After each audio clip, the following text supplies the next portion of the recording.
The product rule is effective for a function which is a product of two functions. So using the definition of the derivative,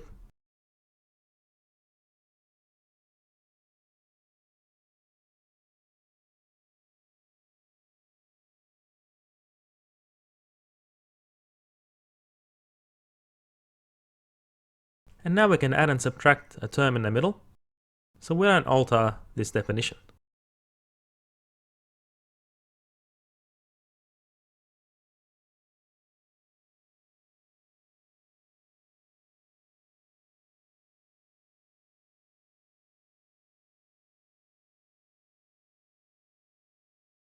And now we can group the terms together and break this up into several limits.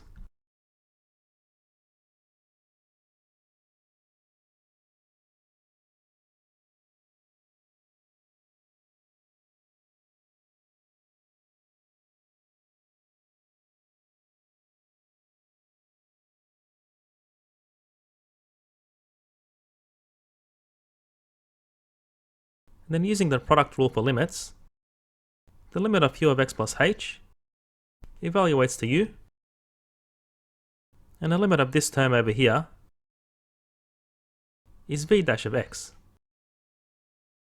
And similarly for this second limit, the limit of v of x as h approaches 0 is simply v of x, and the limit of this term here as h approaches 0 is u dash of x.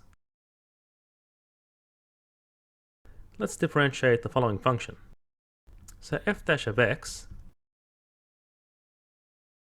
of the first term can be obtained using the power rule. So that would be 4 by 3 is 12, and reduce the power. And the second term is a product of two functions, so we can use the product rule. So designating this function u and this function v, well, we keep u constant